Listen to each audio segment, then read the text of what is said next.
Introduction. This is a submission from Simon Bailey GBAT9104 for the subject GBAT9104, Management of Innovation and Technical Change for the University of New South Wales, Session 1, 2016. First of all, I think our team ended up with a good quality outcome. I have some experience managing teams as a leader, often interpreting contracts and providing directions to other leaders, so I speak with experience when I say that this was a good team and an enjoyable experience. I know that this assignment asked students to talk about the key takeaways that can improve the way we collaborate in a team and what we've learned that can be applied in a broader management sense. I'm going to do this backwards, however, and go into what I learned, then some theory for a bit, explaining the key takeaways for me from assignment 2, and then link the bold flash case in Unit 12 to what I learned from assignment 2, including how I would incorporate what I've seen and experienced so far into the case to improve bold flash's situation. Firstly, looking at the finished product, it's a step outside what I would normally produce on my own. I tend to prefer formal communication, and it's not always suited to the audience. I know that, but changing isn't easy. Our report is easy to read and includes complex analysis without going into overly complex detail about the body of the report. The key takeaway in communication for me is to be more critical of my own communication and leadership style. Secondly, and more broadly, people naturally adopt different roles in a team. Assigning team roles at the start of the project may have helped me be more confident in what degree of leadership to show within the group. I would have suggested this at the start of the assignment, but I am sometimes unsure if I'm being overly direct. Leadership with peers is a delicate balance, which I hope I will develop over time, but then Belbin did say that my personality is not likely to lend itself to inspirational leadership. Notwithstanding this, the broader point is that a leader is needed along with a vision, common goal, and someone who knows how to break away from groupthink. I'm going to build on the key concepts here of trust and communication. The two key concepts of trust and communication. I'm going to build on the two key concepts of trust, communication, and groupthink. Three key concepts. I'm going to build upon a trust, communication, and groupthink and an almost fanatical devotion to change management.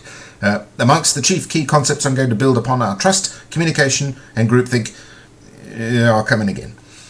Amongst the key concepts I shall build upon are such diverse elements as trust, communication, groupthink, and an almost fanatical devotion to change management and nice red uniforms. Oh, damn! I can't say it. You'll have to say it. Amongst the key concepts I shall build upon are the key elements of trust. No, stop there.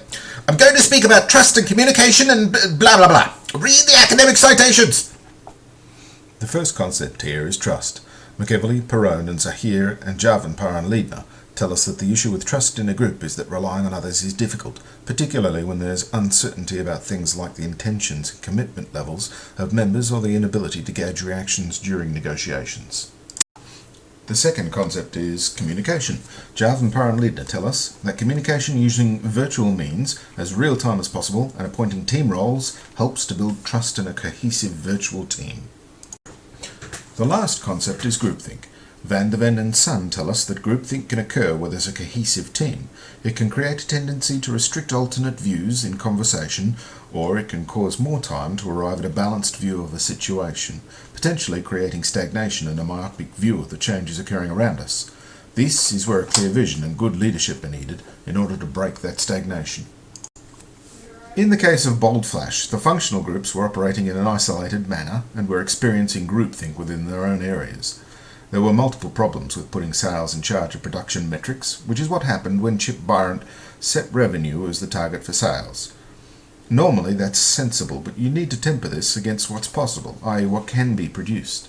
The local sales representatives weren't listening to Kevin's managers when they said that the level of production would break their factories, which is what happened. Meanwhile, Carl and team were still travelling down the original path that Roger Cahill set and were being more relevant to the academic community than to the retail consumers. As a result, they missed the market opportunity for tablets. They weren't able to focus on the external forces affecting the company. Marketing wasn't being effective because there was confusion in the goals for marketing versus product development. Roger Cahill made changes that were necessary to reduce the cost of production. He also made the right changes in setting up the divisions of the company responsible for marketing, sales, development and production. Those are logical. The problem is that when implementing those changes, he was not able to set the right measurements and goals for the divisions, or to create a vision that held the company together towards a common goal. Linking this to the assignment, Cahill did not set the environment to enable trust between the divisions, nor did he recognise that the company was in a non-hierarchical state and dropping in productivity. Divisions were experiencing groupthink and needed some authoritative leadership to stop this. The question is what to do to increase productivity.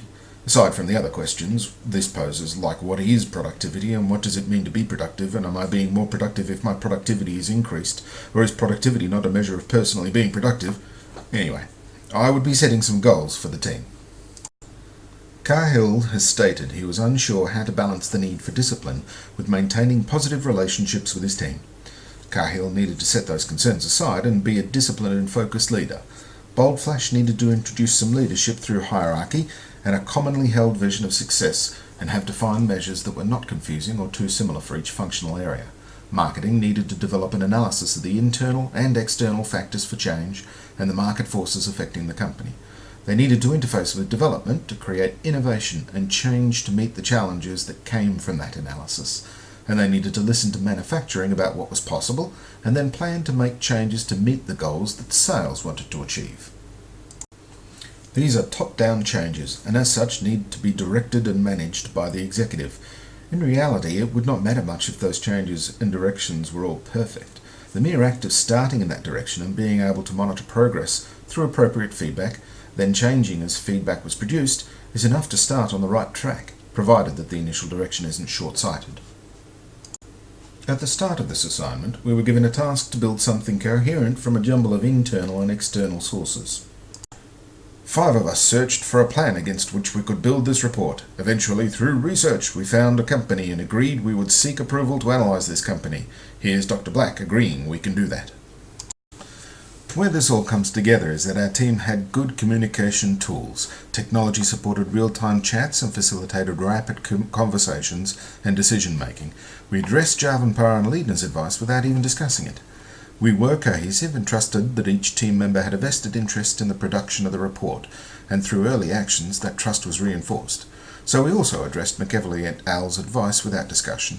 What we didn't address was Van der Ven and Sons' advice on groupthink and team hierarchy. As a consequence, it actually took longer to arrive at a point where we were developing the body of the report together to arrive at the right outcome. Here's an analogy. Han Solo is part of a group that wants to build a bath. Each member of the team is highly skilled in their own field, communicates well and trusts one another, so no one wants to risk offending anyone else and take the lead in building the bath. Doing so would potentially offend another team member by implying that all the other team members' skills in leadership are not as good. As a result, there's a jumble of Lego. The team isn't really sure where to start, so there's no agreement on what the bath should look like yet.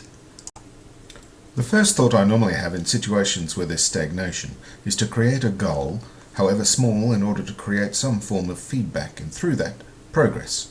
So, Han suggests that the team break into individual streams and produce something that will contribute to the bath. The Mermaid Queens build an underwater castle bath. The Bounty Hunter produces a carbonite freezing bath, and we must now take bits of each and build a cohesive group bath. What happened in reality was that the team undertook a series of individual research missions to get to the groove of building this report together. We then combined the sections and focused on salient points for inclusion in the body of the report. This worked well because we needed some form of common measure to work towards the common goal. The process was also assisted by appointing an editor and continuity master, which combined fulfilled the role of virtual change manager. It would not have worked well without these roles. Lastly, what would I say to Cahill if he came to me asking for an opinion? I'd say stop worrying about taking a bath and start worrying about providing some direction and leadership to stop the ship from crash landing on some small and insignificant blue planet far out in the uncharted backwaters of the unfashionable end of the western spiral arm of the galaxy. That's it.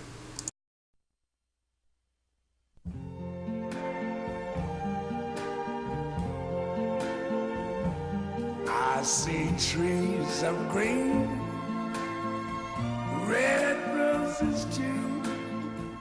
I see them bloom